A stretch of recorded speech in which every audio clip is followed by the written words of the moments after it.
ومن آياته أن خلق لكم من أنفسكم أزواجا لتسكنوا إليها وجعل بينكم مودة ورحمة. وقال النبي صلى الله عليه وسلم: الدنيا متاع وخير متاعها المرأة الصالحة.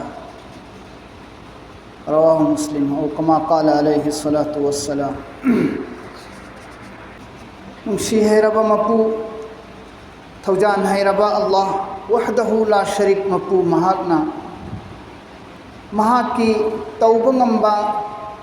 अंगकपा निशानी सिंगी मनुंगदगी निशानी अमदी इंसान मियोइबा अखोइबु नुपा अमसुंग नुपी खाइदोअगा सेंबीरमलिबासी अल्लाह की कुदरत की निशानी सिंगी मनुंगदगी निशानी अमखक्तंगनी अल्लाह तबारक व तआला ना इंसान मियोइबा अखोइबु उचेक वया ओइना सेंबीरमददुना सा सन ओइना पोखहलमदबिदा मतिक मगुल लैरबा सिंथानिंगाई ओइरबा अल्लाह की हुकुम इनबा अकल लौसिंग मपुंग फारबा मियोइ मपोक्ता अल्लाह ना पोखहनबिरमलिबसी अल्लाह की अचौब एहसान नी अमसुंग करमनी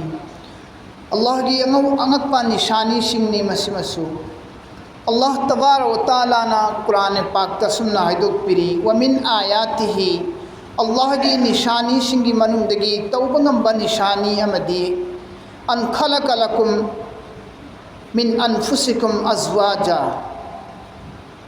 नखोई दमक्त सेमदोकपिरबनी नखोई मरक्तगी नखोई मसेंदगी नखोई नुपीसी नखोई मरक्तगी नखोई मसेंगी मरक्ता मतू अमसुंग मवा मतई मनाव से अल्लाह ना सेमदोकपी नुपागी दमक्त नुपी सेमदोकपी नुपीगी दमक्त नुपा सेमदोकपी अदुगा अचेत मरी अमा लैनहल्लगा मतू मवा हाइबा पुंसी अदु ओइहल्ली सी अल्लाह की तौबंगंबा निशानी सिंगी मनुंगदगी निशानी अमनी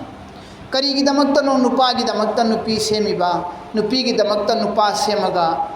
अल्लाह तबारक व तआला ना नुपा नुपी अनीबु मिया बीवी ओइहल्लिबसी करीगिनो हायरगदी अल्लाह ना कुरान पाकता हाइबिरी लितस्कुनु इलैहा नखोइगी थमोइदो शांति फंगनबनी नखोइगी थमोइदा लैतानिंगाइगिनेब नखोइगी थमोइदु लैताना इंगना चितना मरा चेतना शांति लैना नखोइ हिंगननबगिदमक्ता नखोइगिदमक्ता नुपी सेमिबने नुपीसिंगिदमक्तासु नुपा सेमलिबिसे नुपीसिंगी थमोइबु फाथनबा नुपीसिंगी थमोइबु इंगथनबगिदमक्तने गुनाहदगी हिंगनबने गुनाहदगी कन्नबने युम पालिबसे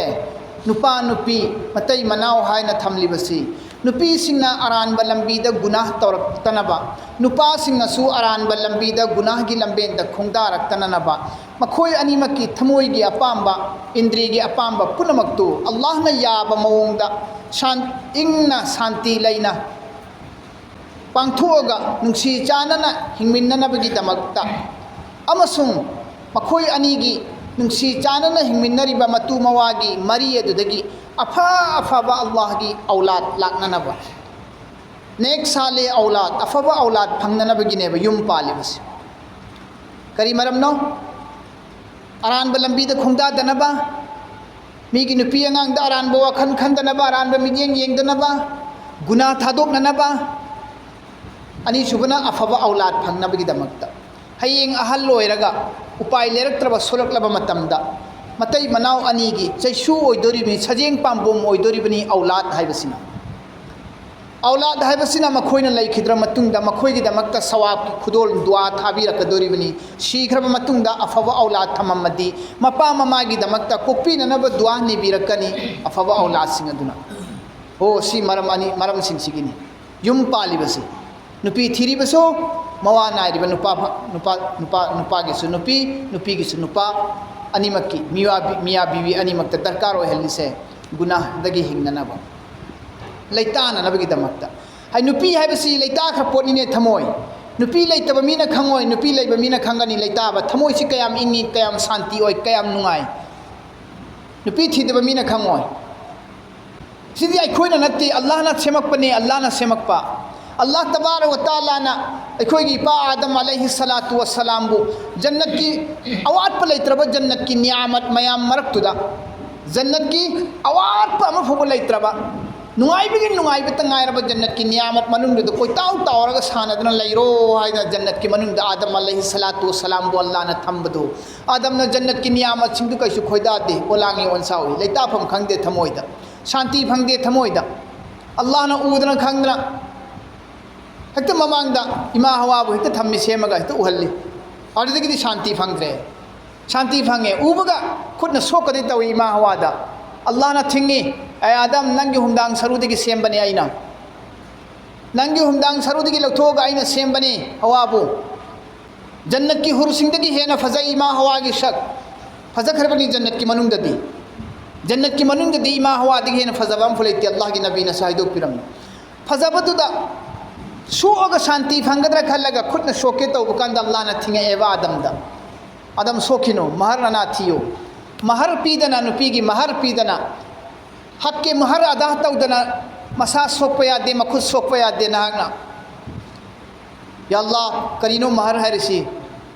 पीगदब महर ना करी पोटनो पीदोरिसी आइदि महर सुलैते एंगोंददि करी पीगदमो या अल्लाह कमायना पीगदमो हंगी अल्लाह तबारक व तआला ना हाय नखोई अनीदेगी संदोरप धारा औलाद सिगी नसल अरोइब नसलदा आइना नंगी अरोइब नसलदा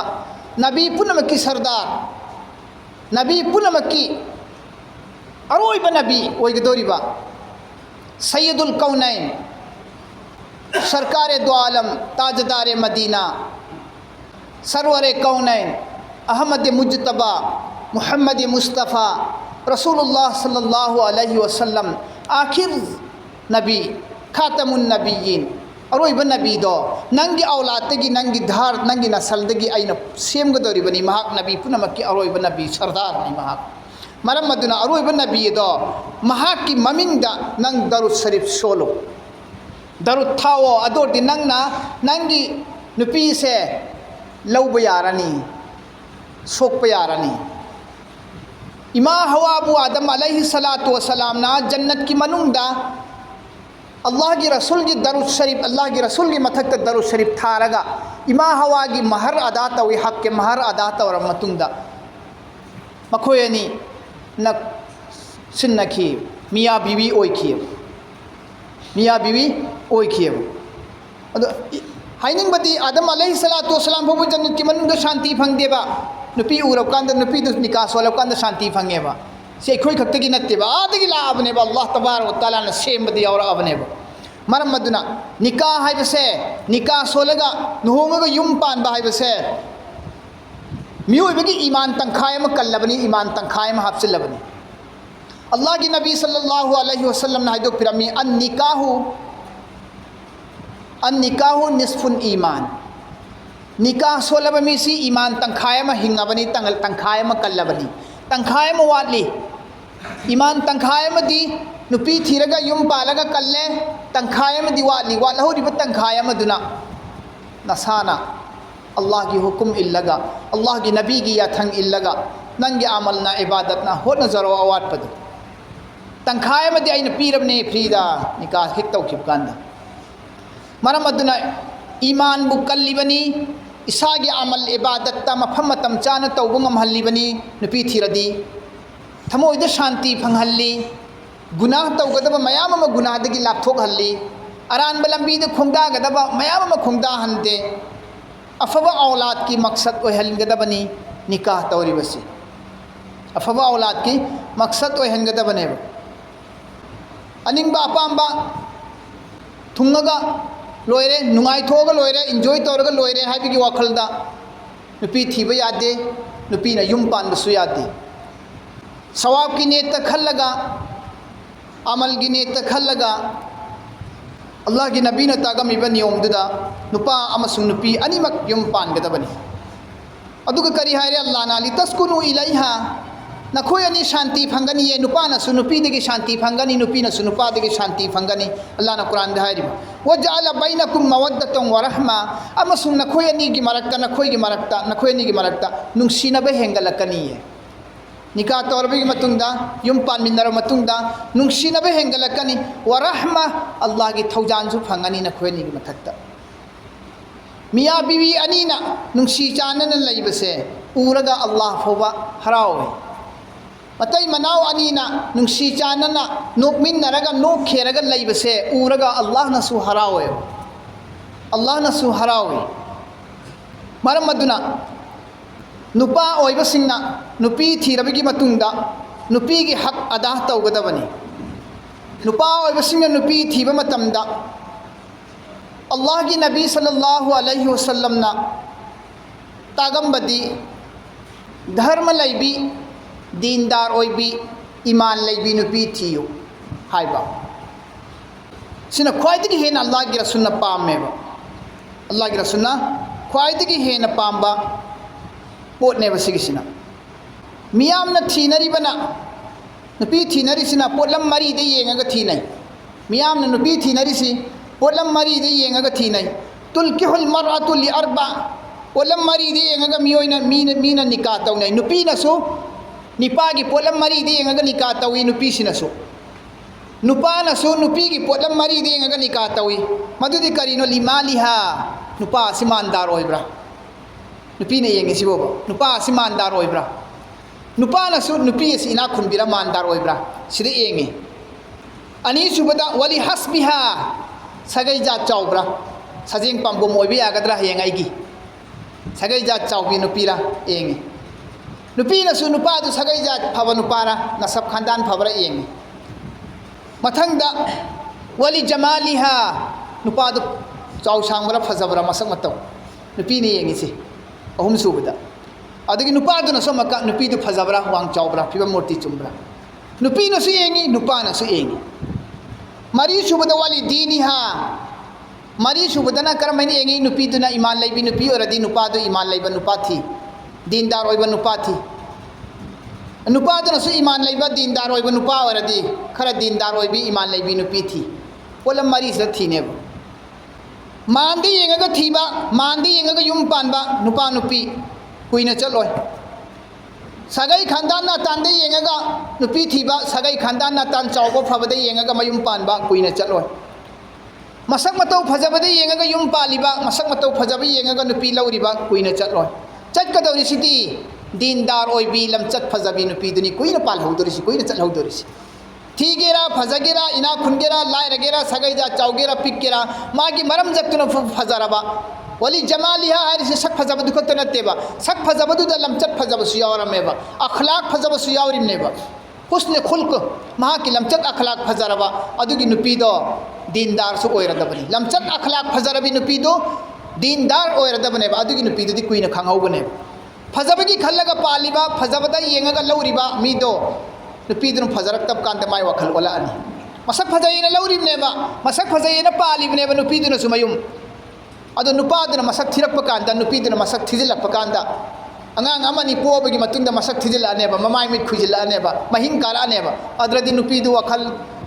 खलानी नुपादुस वखल ओने तैन खलानी खनरानी सेवा तौनिंगारोय सौ सौ सौ सौ लाउनारानी नुपास नुपीसु फजयेन लौरगा तौरिसे फिबम मसिगा आइना खलानी हायरानी खलानी थमोइदा मांदी येंगेना खल्लो मांदी येंगा मयुम पालिबा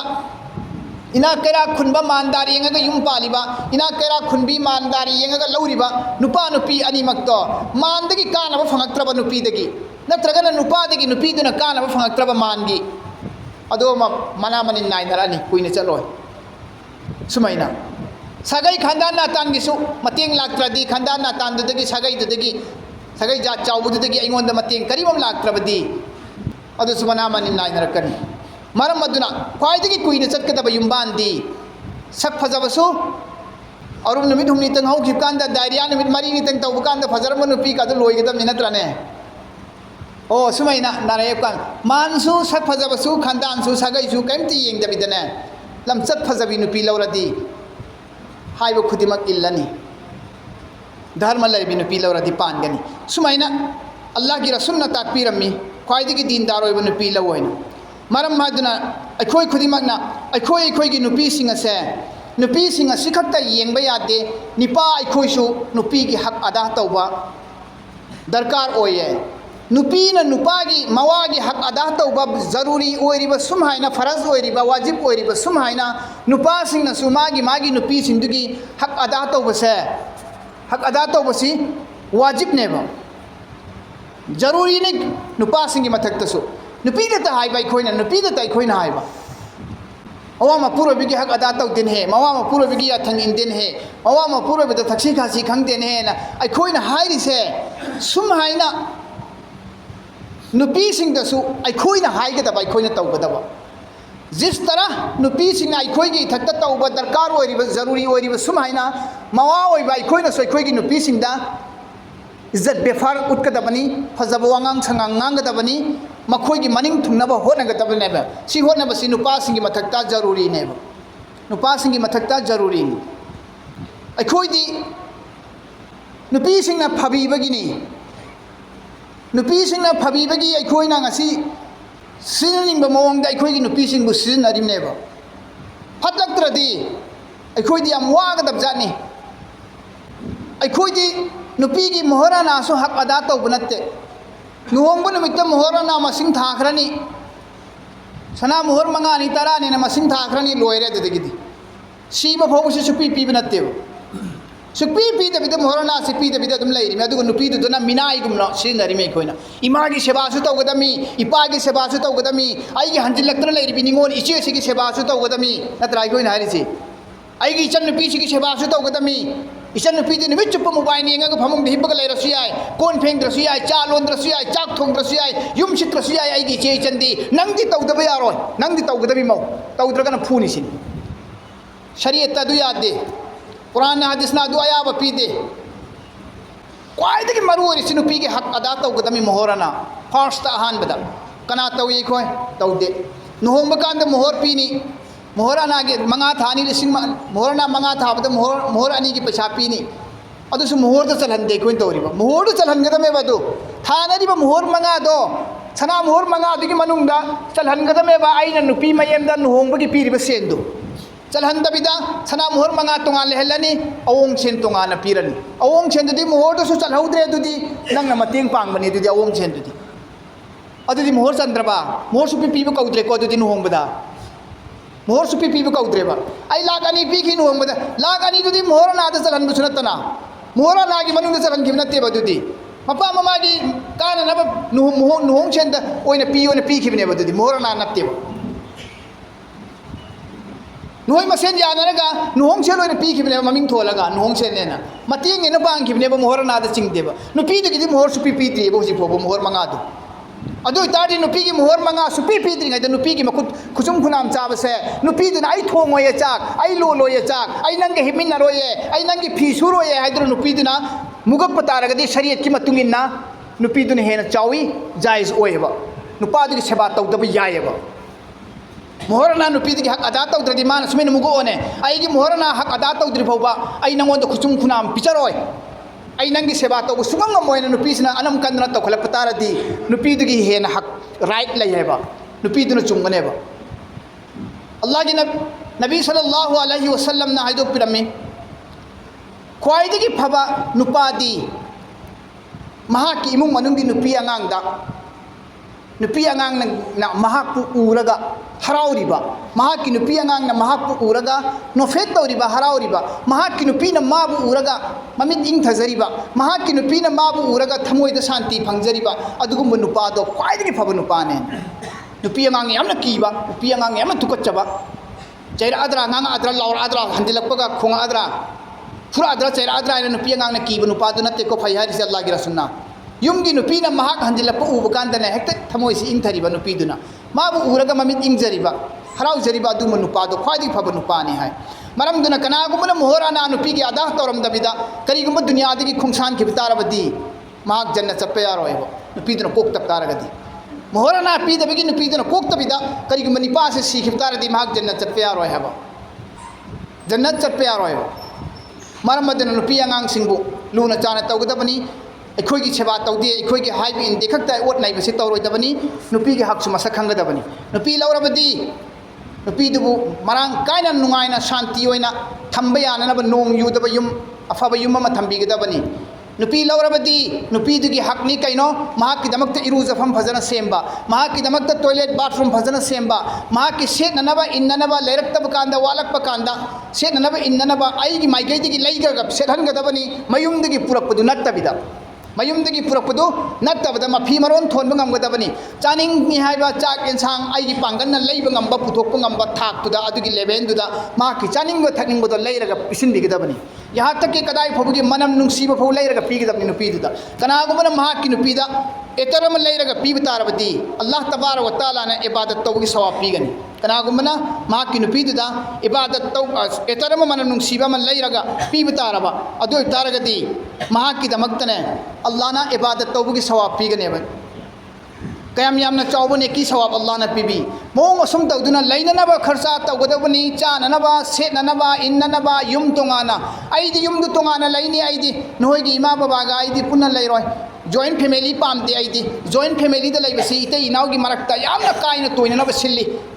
इनेमदगी प्रेशर मलका कनी इकुदगी अमक लाकनी नंगोंद अमक थौजिनगनी अइगोंद अमक थौजिनगनी मचानुपीगी माइकैदगी प्रेशर अमक लाकनी अमदगी अमक प्रेशर लाकनी इते इनाउ अनीगी नुंसी चानबा मरी से थदक काइगदबा माली जॉइंट फैमिली लैबदा आई ngam युम्बानसी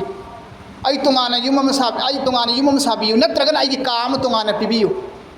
नुपीसना करिगुम हायरक पतारगदी शरीयत कदाई फोबु लै अदु पीगदमे मौदुगी मथक्ता फरज नत्ते वाजिब नत्ते मनेमगी मकुगी मतैगी मनेमगी मकुगी मनाउ नुपागी मचनगी मनाउ नुपीगी नुपादुगी मचन नुपी नुपादुगी मचे नुपादुगी मयाम्बा नुपादुगी मनाउ नुपादुगी मपा ममा सी पुनमक्सिगी सेवा तौबा मौदुगी मथक्ता जरूरी नत्ते फरज नत्ते मवा खकी मथक्ता फरज ने असेंबा मसला शरीयत ना अल्लाह ना रसूल ना ताइसी अद अखोइना सिनरसि सनिरोइ सिनगुम सिनरिमे मौसी सनिरोइ सिनगुम सिनरिमे उकाइता कुमता इमी अदुरसु मौसी फै हाइबा नत्तेबा फत्तबसिंग तो उबा मौदुगी अफबा नाम तो उदबा मौदुगी अफबा खोइ नाम तो उदबा मंगोंद चेरिबा गुण मयाम अफबा नाम तो उबीदबा मागी फत्तबा सोइबा मियाउ अफबा माना मौद्रामा अपन तौबदो मौदु फैयन हाइरोय मौगी अफबा मौद्रामा अपन दुलीरोय मौगी मौद्रामा अपन दिमन अमा फत्तबा याउबदो अदुगी अमा दु लैकाय द लीनी इथं कैथन द लीगनी मौगी फत्तबदो मरम अदुना मनी मकुगी सेवा तौबा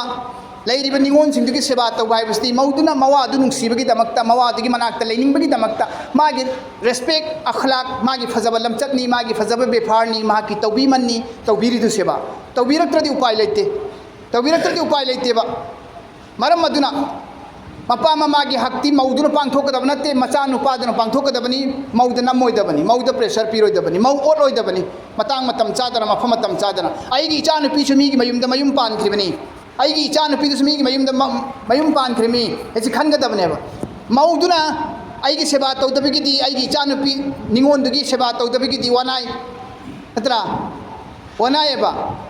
अदो आइगी इचा नुपीदुदा मीना आदा ओलप्पा कांदना आई खांगबा ngamdeba आइगी इचा नुपीददी ओलप्पगी आइगी इचा नुपीगिदी इचा नुपीने खनबा इचा नुपीदो ओलप्पा नेरपदुना सोमदा नुपा मयमना अदु खक्तो उबा मनेमना ओले ए मचन नुपीना ओले ए मचन नुपीना पाना ए अदु ता हाइबा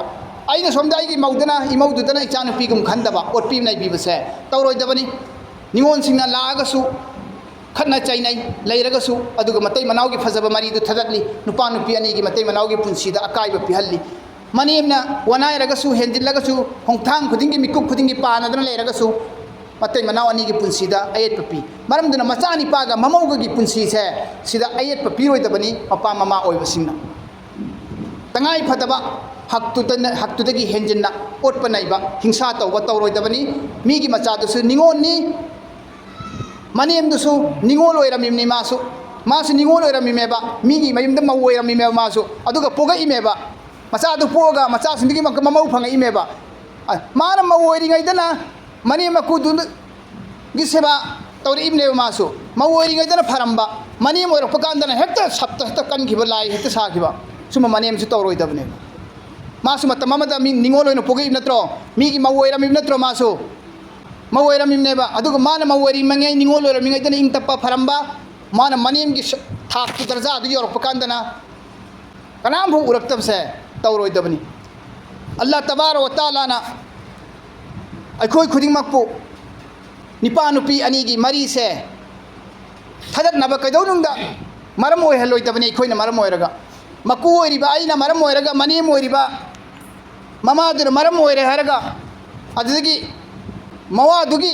ꯃꯆꯟꯅꯨꯄꯤ ꯌꯨꯝꯗ ꯂꯩꯔꯤꯕ ꯃꯆꯟꯅꯨꯄꯤꯗꯨ ꯍꯥꯏ ꯅꯤꯉꯣꯟꯁꯤꯡꯗꯨꯅ ꯃꯔꯝ ꯑꯣꯏꯔꯒ ꯃꯇꯩ ꯃꯅꯥꯎꯒꯤ ꯌꯨꯝꯕꯥꯜ ꯂꯝꯕꯤꯗ ꯃꯔꯤ ꯊꯗꯠꯅꯕꯒꯤ ꯃꯔꯝ ꯁꯨꯡꯑꯣꯏ ꯑꯣꯏꯍꯜꯂꯣꯏꯗꯕꯅꯤ ꯃꯁꯤ ꯑꯜꯂꯥꯍꯅ ꯈ꯭ꯋꯥꯏꯗꯒꯤ ꯁꯥꯎꯕ ꯑꯜꯂꯥꯍꯅ ꯈ꯭ꯋꯥꯏꯗꯒꯤ ꯄꯥꯝꯗꯕ ꯑꯗꯨꯒꯨꯝꯕ ꯑꯃꯜ ꯑꯃꯈꯛꯇꯪꯅꯦꯕ ꯃꯔꯝ ꯑꯗꯨꯅ ꯃꯈꯣꯏꯕు ꯐꯖꯕ ꯋꯥꯍꯩꯅ ꯍꯥꯏꯔꯒ ꯚꯥꯞ ꯇꯥꯍꯟꯕꯗꯤ ꯌꯥꯏ ꯑꯊꯤꯕ ꯋꯥꯍꯩꯅ ꯍꯥꯏꯔꯒ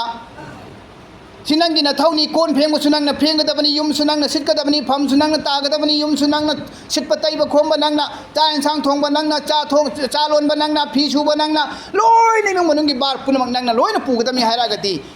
ꯃꯤꯒꯤ ꯃꯆꯥꯅꯨꯄꯤꯗ ꯃꯤꯅꯥꯏ ꯅꯠꯇꯦꯕ ꯑꯩꯈꯣꯏꯒꯤ ꯃꯤꯅꯥꯏ ꯅꯠꯇꯦꯕ ꯃꯤꯅꯥꯏ ꯑꯣꯏꯒꯦꯅ ꯂꯧꯔꯨꯕ ꯅꯠꯇꯦꯕ ꯏꯆꯥꯒꯤ ꯃꯧ ꯑꯣꯏꯅ ꯂꯧꯔꯨꯕꯅꯦꯕ ꯃꯤꯅꯥꯏ ꯅꯠꯇꯦ ꯃꯤꯅꯥꯏꯒꯨꯝꯅ ꯁꯤꯖꯤꯟꯅꯕ ꯌꯥꯗꯦꯕ ꯑꯣꯠ ꯅꯩꯕ ꯌꯥꯗꯦꯕ ꯍꯤꯡꯁꯥ ꯇꯧꯕ ꯌꯥꯗꯦꯕ ꯑꯩꯒꯤ ꯏꯆꯥꯅꯨꯄꯤꯗꯨꯁꯨ ꯃꯤꯅ ꯃꯤꯅꯥꯏ ꯑꯣꯏꯅ ꯁꯤꯖꯤꯟꯅꯔꯗꯤ ꯏꯆꯥꯅꯨꯄꯤꯗꯨꯅ ꯂꯥꯛꯑꯒ ꯀꯞꯄꯒ ꯇꯝꯃꯔꯗꯤ ꯑꯩꯈꯣꯏ ꯅꯨꯡꯉꯥꯏꯒꯗ꯭ꯔꯥ ꯑꯩꯕꯨ ꯁꯨꯃꯥꯏꯅ ꯃꯤꯅꯥꯏ ꯑꯣꯏꯅ ꯁꯤꯖꯤꯟꯅꯩ ꯃꯈꯣꯏꯒꯤ ꯅꯨꯄꯤ ꯃꯈꯣꯏꯗ ꯌꯨꯝꯒꯤ ꯅꯨꯄꯤ ꯑꯉꯥꯡ ꯃꯈꯣꯏꯗ ꯂꯣꯏꯅ ꯐ꯭ꯔꯤꯗ ꯂꯩ ꯍꯤꯞꯄꯒ ꯂꯩ ꯃꯣꯕꯥꯏꯜ ꯄꯥꯏꯔꯒ ꯂꯩ ꯌꯦꯡꯉꯒ ꯂꯩ ꯀꯔꯤꯕ ꯐꯩꯅ ꯇꯥꯕ ꯑꯃ ꯌꯨꯝ ꯂꯥꯝꯗꯦ ꯑꯩꯉꯣꯟꯗꯇ ꯂꯣꯏꯅ ꯇꯧꯍꯜꯂꯤ ꯈꯤꯖꯤꯛꯇꯪ ꯁꯣꯏꯔꯨꯔꯒꯅ ꯑꯩꯕꯨ ꯐꯨꯏ ꯆꯩ ꯋꯥ ꯉꯥꯡꯉꯤ ꯋꯥꯅꯥꯏ ꯏꯅꯦꯝꯅ ꯏꯀꯨꯅ ꯇꯥꯊꯤꯗ ꯑꯣꯏꯅ ꯇꯧꯋꯦꯅ ꯂꯥꯛꯑꯒ ꯑꯩꯒꯤ ꯏꯆꯥꯅꯨꯄꯤꯗꯨꯅ ꯀꯞꯄꯔꯣꯕ ꯑꯥꯗ ꯑꯩ ꯄꯥꯝꯗ ꯁꯨꯃꯥꯏꯅ ꯇꯧꯕꯤꯌꯦꯅ ꯑꯩꯈꯣꯏ ꯈꯥꯡꯕ ꯉꯝꯒꯗ꯭ꯔꯥꯕ ꯅꯨꯡꯉꯥꯏꯒꯗ꯭ꯔꯥꯕ ꯅꯨꯡꯉꯥꯏꯔꯣꯏꯕ ꯃꯑꯣꯡ ꯑꯗꯨꯃꯥꯏꯅ ꯇꯧꯗꯨꯅ ꯃꯤꯒꯤ ꯃꯆꯥꯅꯨꯄꯤꯗꯨꯁꯨ ꯑꯩꯒꯤ ꯌꯨꯝꯗ ꯃꯧ ꯑꯣꯏꯅ ꯂꯥꯛꯏꯁꯦ ꯏꯆꯥꯁꯤ ꯅꯨꯡꯁꯤꯕꯒꯤ ꯏꯆꯥꯗꯨꯒꯤ ꯁꯦꯕꯥ ꯇꯧꯒꯦꯅ ꯂꯥꯛꯏꯕꯅꯦꯕ ꯑꯩꯒꯤ ꯁꯦꯕꯥ ꯇꯧꯅꯤꯡꯉꯥই ꯂꯧꯕ ꯅꯠꯇꯦꯕ ꯑꯩꯒꯤ ꯁꯦꯕꯥꯗꯤ ꯏꯆꯥꯅ ꯇꯧꯒꯗꯕꯅꯦꯕ ꯃꯧꯅ ꯇꯧꯒꯗꯕ ꯅꯠꯇꯦꯕ ꯃꯧꯗꯨꯗꯤ ꯃꯋꯥꯒꯤ ꯍꯛ ꯄꯥꯡꯊꯣꯛꯀꯗꯕꯅꯤ ꯀꯨꯔꯥꯟ ꯍꯗꯤꯁꯅ ꯍꯥꯏꯔꯤꯁꯤ ꯁꯤꯅꯤ ꯀꯨꯔꯥꯟ ꯍꯗꯤꯁꯅ ꯑꯗꯨꯅ ꯍꯦꯟꯖꯤꯟꯕ ꯃꯑꯣꯡꯗ ꯃꯧꯁꯤꯡꯗ ꯑꯣꯠꯄ ꯅꯩꯕꯒꯤ ꯊꯕꯛꯁꯤ ꯍꯧꯖꯤꯛꯀꯤ ꯃꯇꯝꯗ ꯌꯥꯝꯅ ꯆꯠꯅꯩ ꯃꯅꯦꯝꯁꯤꯡꯅ ꯒ꯭ꯌꯥꯟ ꯇꯥꯗꯕ ꯃꯀꯨ ꯑꯣꯏꯕꯁꯤꯡꯅ ꯒ꯭ꯌꯥꯟ ꯇꯥꯗꯕ ꯌꯨꯝꯒꯤ ꯅꯤꯉꯣꯟꯁꯤꯡꯅ ꯒ꯭ꯌꯥꯟ ꯇꯥꯗꯕꯗꯒꯤ ꯃꯅꯦꯝꯗꯨꯒ ꯃꯆꯟꯅꯨꯄꯤꯗꯨꯒ ꯅꯤꯉꯣꯟꯗꯨꯒ ꯃꯃꯥꯗꯨꯒ ꯆꯨ ꯇꯧꯅꯈ꯭ꯔꯅꯤ ꯄꯥꯟꯅꯔꯅꯤ ꯃꯧꯗꯨ ꯂꯩꯐꯝ ꯂꯩꯇ꯭ꯔꯦ ꯄꯣꯊꯥꯐꯝ ꯂꯩꯇ꯭ꯔꯦ ꯅꯥꯔꯤ ꯅꯈꯣꯡ ꯁꯥꯗꯅ ꯃꯆꯥꯒꯤ ꯑꯃꯨꯛ ꯍꯣꯠꯅꯒꯗ꯭ꯔꯥ ꯃꯋꯥꯒꯤ ꯑꯃꯨꯛ ꯍꯣꯠꯅꯒꯗ꯭ꯔꯥ ꯃꯅꯦꯝꯒꯤ ꯑꯗꯨꯒꯨꯝꯕꯒꯤ ꯋꯥꯗꯣ ꯑꯃꯨꯛ ꯇꯥꯒꯗ꯭ꯔꯥ ꯃꯆꯟꯅꯨꯄꯤꯒꯤ ꯄ꯭ꯔꯦꯁꯔꯗꯣ ꯑꯃꯨꯛ ꯇꯥꯒꯗ꯭ꯔꯥ ꯃꯧꯗꯨꯗꯤ ꯃꯊꯥ ꯁꯥꯔꯦ ꯑꯉꯥꯡ ꯌꯣꯛꯄ ꯉꯝꯗ꯭ꯔꯦ ꯑꯉꯥꯡ ꯄꯣꯛꯄ ꯉꯝꯗ꯭ꯔꯦꯅ ꯌꯨꯝ ꯄꯥꯅꯤꯡꯗ꯭ꯔꯦ ꯆꯦꯟꯅꯤꯡꯉꯦ ꯃꯌꯨꯝꯗ ꯁꯨꯃꯥꯏꯅ ꯀꯥꯏꯅ ꯇꯣꯏꯅꯅꯕꯒꯤ ꯃꯔꯝꯁꯦ ꯑꯌꯥꯝꯕꯅ ꯃꯅꯦꯝꯗꯒꯤ ꯑꯃꯁꯨꯡ ꯌꯨꯝꯒꯤ ꯅꯤꯉꯣꯟꯁꯤꯡꯗꯒꯤ ꯑꯣꯏꯒꯜꯂꯦꯕ ꯌꯨꯝꯒꯤ ꯅꯤꯉꯣꯟꯁꯤꯡꯗꯒꯤ ꯑꯃꯁꯨꯡ ꯃꯅꯦꯝꯁꯤꯡꯗꯒꯤ ꯑꯣꯏꯒꯜꯂꯤ ꯃꯆꯥꯒꯤ ꯐꯖꯔꯕ ꯄꯨꯟꯁꯤꯗꯨꯕꯨ ꯃꯥꯡꯍꯟꯕꯁꯤ ꯊꯨꯒꯥꯏ ꯌꯩꯈꯥꯏꯕꯁꯤ ꯑꯜꯂꯥꯍꯅ ꯑꯩꯈꯣꯏ ꯄꯨꯝꯅꯃꯛꯄꯨ ꯚꯥꯞ ꯇꯥꯍꯟꯕꯤꯕ ꯑꯣꯏꯁꯅꯨ ꯑꯃꯁꯨꯡ ꯑꯁꯤꯒꯨꯝꯕ ꯐꯠꯇꯕ ꯊꯕꯛꯁꯤꯡꯁꯤꯗꯒꯤ ꯑꯩꯈꯣꯏ ꯈꯨꯗꯤꯡꯃꯛꯄꯨ ꯑꯜꯂꯥꯍꯅ ꯀꯟꯕꯤꯕ ꯑꯣꯏꯁꯅꯨ ꯌꯦꯡꯉꯨ ꯅꯨꯄꯥ ꯑꯗꯨꯅ ꯀꯔꯤꯒꯨꯝꯕ ꯑꯁꯨꯝꯅ ꯈꯜꯂꯦ ꯃꯗꯨꯗꯤ ꯑꯩꯒꯤ ꯅꯨꯄꯤꯁꯤꯅ ꯑꯩꯒꯤ ꯏꯃꯥ ꯏꯄꯥꯒꯤ ꯏज्ꯖꯠ ꯇꯧꯍꯟꯒꯦ ꯑꯩꯒꯤ ꯅꯨꯄꯤꯁꯤꯅ ꯑꯩꯒꯤ ꯏꯃꯥ ꯏꯄꯥꯒꯤ ꯁꯦꯕꯥ ꯇꯧꯍꯟꯒꯦ ꯍꯥꯏꯅ ꯈꯟꯕ ꯇꯥꯔꯕꯗꯤ ꯑꯩꯅ ꯑꯩꯒꯤ ꯅꯨꯄꯤꯒꯤ ꯃꯄꯥ ꯃꯃꯥꯁꯤꯡꯗꯨꯒꯤ ꯏज्ꯖꯠ ꯇꯧꯕ ꯇꯥꯏ ꯑꯩꯅ ꯑꯩꯒꯤ ꯅꯨꯄꯤꯒꯤ ꯃꯃꯥ ꯃꯄꯥꯁꯤꯡ ꯑꯗꯨꯕꯨ ꯑꯐꯕ ꯋꯥꯍꯩꯗ ꯋꯥꯔꯤ ꯁꯥꯕ ꯇꯥꯏ ꯃꯈꯣꯏꯒꯤ ꯏज्ꯖꯠ ꯕꯦꯐꯥꯔ ꯇꯧꯕ ꯇꯥꯏ ꯃꯇꯝ ꯑꯗꯨꯗ ꯅꯨꯄꯤ ꯑꯗꯨꯅꯁꯨ ꯑꯩꯒꯤ ꯏꯃꯥ ꯏꯄꯥ ꯑꯗꯨꯕꯨ ꯁꯦꯕꯥ ꯇꯧꯅꯤꯡꯒꯅꯤ ꯃꯈꯣꯏꯉꯣꯟꯗ ꯐꯖꯕ ꯋꯥꯍꯩ ꯋꯥꯇꯥ ꯉꯥꯡꯅꯤꯡꯒꯅꯤ ꯃꯔꯝꯗꯤ ꯑꯐꯕ ꯅꯨꯄꯤꯁꯤꯡꯒꯤꯗꯤ ꯃꯍꯥꯛꯀꯤ ꯃꯄꯥ ꯃꯃꯥ ꯑꯗꯨ ꯊꯥꯗꯣꯛꯂꯝꯂꯦ ꯍꯥꯏꯔꯒ ꯃꯍꯥꯛꯄꯨ ꯄꯣꯛꯄꯤꯔꯤꯕ ꯃꯄꯥ ꯃꯃꯥ ꯑꯗꯨꯕꯨ ꯊꯥꯗꯣꯛꯂꯝꯂꯒ ꯑꯇꯣꯞꯄ ꯁꯥꯒꯩ ꯑꯃꯗ ꯑꯇꯣꯞꯄ ꯌꯨꯝꯅꯥꯛ ꯑꯃꯗ ꯃꯁꯛ ꯁꯨꯈꯪ ꯈꯪꯅꯗꯕ ꯏꯃꯨꯡ ꯑꯃꯗ ꯆꯪꯁꯤꯜꯂꯛꯂꯒ ꯑꯩꯁꯤ ꯂꯩꯔꯔꯤꯕꯅꯤ ꯃꯔꯝ ꯑꯗꯨꯅ ꯑꯩꯒꯤ ꯏꯃꯥ ꯏꯄꯥ ꯊꯥꯗꯣꯛꯂꯝꯂꯒ ꯂꯥꯛꯂꯕꯅꯤ ꯑꯩꯒꯤ ꯅꯨꯄꯥꯁꯤꯒꯤ ꯃꯃꯥ ꯃꯄꯥꯁꯦ ꯑꯩꯒꯤꯁꯨ ꯏꯃꯥ ꯏꯄꯥꯒꯨꯝꯕꯅꯤ ꯈꯜꯂꯒ ꯅꯨꯄꯤꯗꯨꯅꯁꯨ ꯃꯅꯦꯝ ꯑꯃꯁꯨꯡ ꯃꯀꯨꯒꯤ ꯁꯦꯕꯥ ꯇꯧꯐꯝ ꯊꯣꯛꯏ ꯇꯧꯒꯗꯕꯅꯤ ꯑꯃꯁꯨꯡ ꯑꯩꯈꯣꯏꯅ ꯖꯕꯔꯗꯁꯇꯤꯗ ꯂꯣꯏꯅꯃꯛ ꯏꯃꯨꯡꯒꯤ ꯊꯕꯛ ꯄꯨꯝꯅꯃꯛ ꯅꯝꯕ ꯌꯥꯕ ꯅꯝꯁꯤꯜꯂꯕ ꯃꯇꯨꯡꯗ ꯐꯠꯇꯦ ꯍꯥꯏꯗꯨꯅ ꯅꯨꯄꯤꯗꯨꯕꯨ ꯑꯣꯠꯄꯤꯕ ꯅꯩꯕꯤꯕꯁꯦ ꯁꯤꯁꯨ ꯇꯧꯔꯣꯏꯗꯕꯅꯦꯕ ꯁꯤꯁꯨ ꯇꯧꯕꯤꯔꯣꯏꯗꯕꯅꯤ ꯃꯔꯝꯗꯤ ꯅꯨꯄꯤ ꯑꯗꯨꯒꯤ ꯃꯃꯥ ꯃꯄꯥ ꯑꯗꯨꯅ ꯑꯩꯉꯣꯟꯗ ꯁꯤꯟꯅꯔꯛꯂꯤꯕꯁꯦ ꯃꯆꯥꯅꯨꯄꯤ ꯃꯍꯥꯛꯀꯤ ꯃꯆꯥꯅꯨꯄꯥꯒꯨꯝꯅ ꯈꯜꯂꯒ ꯁꯤꯟꯅꯔꯛꯂꯤꯕꯅꯦꯕ ꯃꯥꯒꯤ ꯃꯆꯥꯅꯨꯄꯤ ꯑꯗꯨ ꯄꯤꯔꯒ ꯑꯩꯕꯨ ꯃꯆꯥꯅꯤꯄꯥꯒꯨꯝ ꯁꯦꯝꯂꯤꯕꯅꯦ ꯃꯈꯣꯏꯅꯁꯨ ꯏꯅꯦꯝ ꯏꯀꯨꯗꯨꯅꯁꯨ ꯅꯨꯄꯤ ꯑꯁꯤ ꯑꯩꯒꯤ ꯅꯨꯄꯤ ꯑꯁꯤꯁꯨ ꯑꯇꯣꯞꯄ ꯃꯤ ꯑꯃꯒꯤ ꯃꯆꯥꯅꯦ ꯃꯍꯥꯛꯁꯨ ꯃꯔꯝ ꯑꯗꯨꯅ ꯑꯩꯈꯣꯏꯅ ꯂꯨꯅ ꯆꯥꯅ ꯇꯧꯕꯤꯔꯕ ꯐꯖꯕ ꯋꯥꯍꯩ ꯁꯤꯖꯤꯟꯅꯕꯤꯔꯕ ꯑꯩꯒꯤ ꯏꯃꯧ ꯑꯗꯨꯕꯨ ꯑꯩꯒꯤ ꯏꯆꯥ ꯅꯤꯉꯣꯟꯒꯤ ꯃꯍꯨꯠ ꯁꯤꯜꯂꯒ ꯂꯩꯍꯧꯔꯤꯕꯅꯤꯀꯣ ꯍꯥꯏꯅ ꯈꯜꯂꯒ ꯃꯅꯦꯝ ꯃꯀꯨꯗꯨꯅ ꯂꯨꯅ ꯆꯥꯅ ꯇꯧꯕꯤꯔꯕꯗꯤ ꯃꯧ ꯑꯗꯨꯅꯁꯨ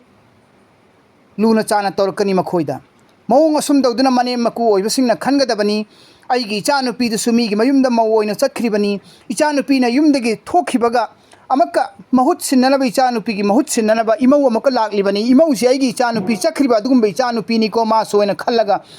ꯂꯨꯅ ꯆꯥꯅ ꯇꯧꯗꯨꯅ ꯃꯧ ꯑꯗꯨꯅ ꯌꯨꯝ ꯄꯨꯔꯛꯂꯤꯕ ꯑꯗꯨꯗ ꯀꯜꯂꯤꯕ ꯃꯅꯦꯝ ꯑꯣꯏꯔꯗꯤ ꯁꯣꯟꯗ꯭ꯔꯤꯕꯤ ꯑꯣꯏꯔꯒꯗꯤ ꯃꯍꯥꯛꯁꯨ ꯃꯇꯦꯡ ꯄꯥꯡꯁꯤꯟꯕ ꯌꯥꯏ ꯏꯃꯧ ꯏꯕꯦꯝꯃ ꯏꯆꯥꯅꯨꯄꯤ ꯆꯠꯈꯤꯕꯗꯒꯤ ꯌꯨꯝꯁꯤ ꯄꯨꯝꯍꯥꯡ ꯍꯥꯡꯉꯒ ꯂꯩꯍꯧꯔꯕꯅꯤꯗꯣ ꯑꯋꯥꯠꯄꯒꯤ ꯑꯋꯥꯠꯄꯇ ꯄꯤꯛ ꯊꯟꯅ ꯂꯩꯔꯝꯃꯕꯅꯤ ꯏꯆꯥꯅꯨꯄꯤꯁꯨ ꯃꯤꯒꯤ ꯃꯌꯨꯝꯗ ꯃꯧ ꯑꯣꯏꯅ ꯆꯠꯈ꯭ꯔꯕꯅꯤ ꯑꯗꯨꯒꯤ ꯃꯇꯨꯡꯗ ꯍꯥꯡꯗꯅ ꯂꯩꯔꯝꯃꯕ ꯃꯇꯝꯗꯨꯗ ꯅꯪꯅ ꯑꯃꯨꯛꯀ ꯃꯍꯨꯠ ꯃꯔꯦꯡ ꯁꯤꯟꯗꯅ ꯌꯨꯝ ꯑꯁꯤ ꯑꯃꯨꯛꯀ ꯐꯨꯟꯖꯤꯟꯍꯟꯕꯤꯔꯦ ꯏꯆꯥꯅꯨꯄꯤꯒꯤ ꯃꯍꯨꯠ ꯃꯔꯦꯡ ꯁꯤꯟꯗꯅ ꯌꯨꯝ ꯑꯁꯤꯗ ꯅꯪꯅ ꯑꯃꯨꯛꯀ ꯂꯩꯇꯦꯡ ꯑꯣꯏꯅ ꯂꯥꯛꯑꯕꯅꯤꯀꯣ ꯏꯅꯦꯝꯒꯤ ꯏꯕꯦꯝꯃ ꯅꯪꯅ ꯇꯧꯔꯤꯕ ꯊꯕꯛ ꯏꯪꯈꯥꯡꯗꯨꯕꯨ ꯏꯃꯨꯡ ꯃꯅꯨꯡꯒꯤ ꯀꯔꯤ ꯑꯋꯥꯠ ꯑꯄꯥ ꯂꯩꯔꯤꯕꯅꯣ ꯑꯩꯁꯨ ꯄꯥꯡꯖꯤꯟꯕ ꯌꯥꯕ ꯄꯥꯡꯖꯤꯟꯕꯤꯒꯦ ꯀꯥꯅ ꯍꯥꯏꯕ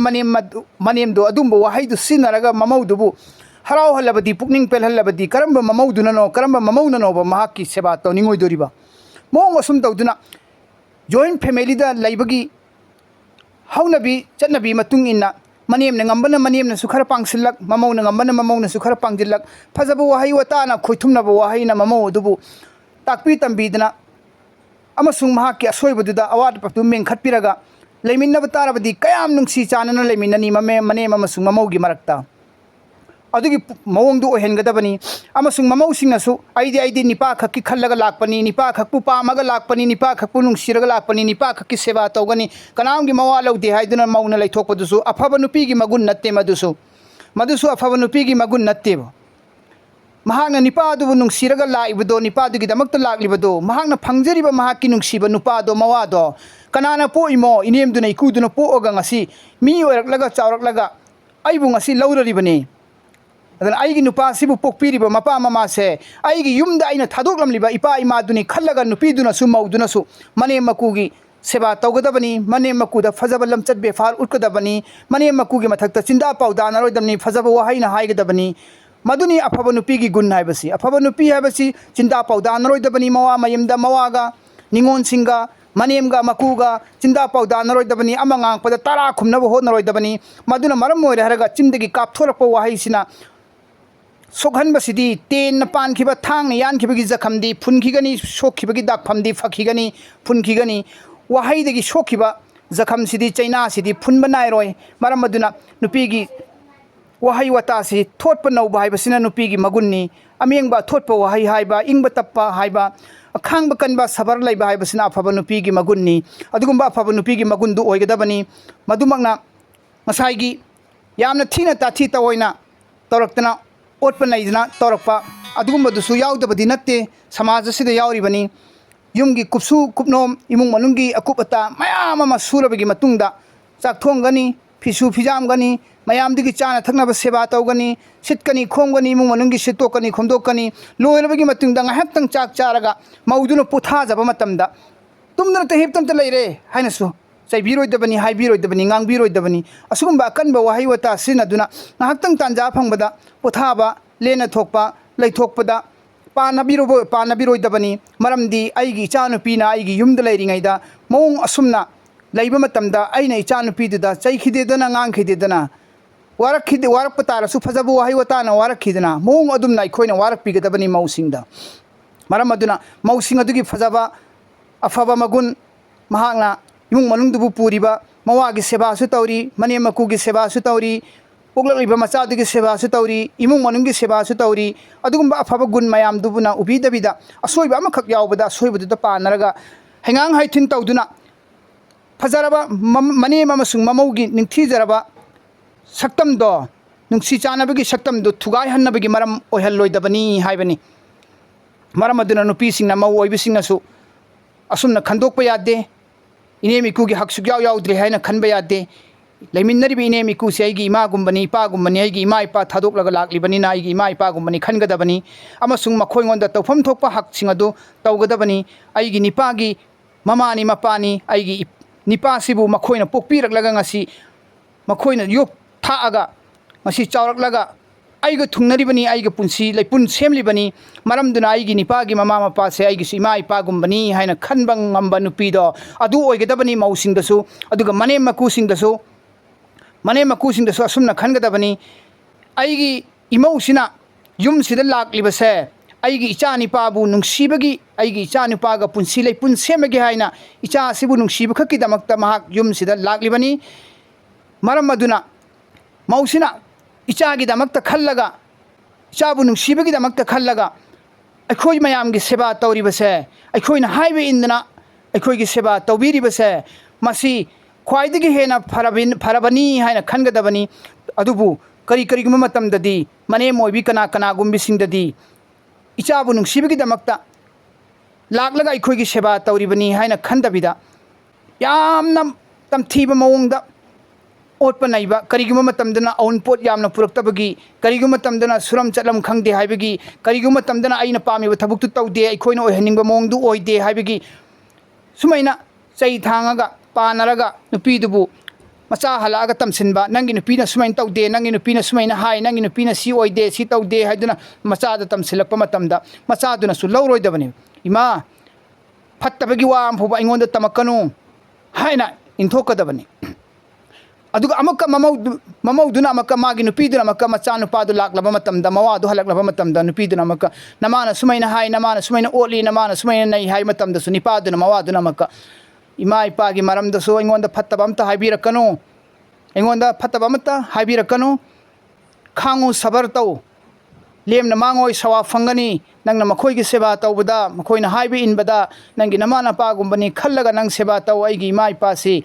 haina phajabu haina hayu aduga fattaba hai fattaba makhoi amta puthorkanu haina nupi dasu thingo ima ipagi fattaba amta puthorkanu haina thingo ba nupi dasu mama dasu maka thingo ba nupi gi fattaba amta puthorkanu afabata hairo haina fattaba amta puthohandraba imonungi inemi ku gi fattaba su ima ipagi fattaba su puthohandraba nupi gi fattaba su puthohandraba afabata putholabadi imung du shanti chenganeba imung du shanti leiba imung oiganeba maugi fattaba su puthoraktraba manemna mauduna su manema ku gi fattaba puthoraktrabadi imung du shanti masana oiganeba aduga mahakki machadu bu nungsibagi damakta manem oibasingduna su mama oibasingduna su icha nupa sibu nungsibagi damakta aigi imause sibu su aina nungsibige haina khangadabneba aina ichabu nungsiba tarabadi icha sigi loinabi oiriba icha sigi sajeng pambo moiriba awa nungai animakta saruk yaminariba imause icha si nungsibagi damakta aigi imau sibu su ai nungsifam thoi haina manem sinasu maku sinasu masi khanfam thoeba maram maduna mawa matai manau anigi marakta yam naksinaba marini masibu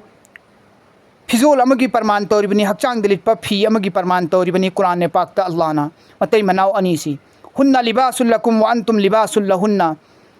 nakhoigi damakta nupi singsi phizon ne setnaba phizon gumbane wa antum libasul lahunna nupi singsi gi damakta sunupa na khoisi phizon ne haibigi matlab ti phi haibase hakchanga nakna lei hakchanga tap napsinaraga leiba poni thadok na de adum haiduna nupi nupa ani se matai manau ani se lapthok na ba yadraba aduma posak ama khaktang ni ani suba matlab amana phizol haibasina mioi bigi asoiba amakpa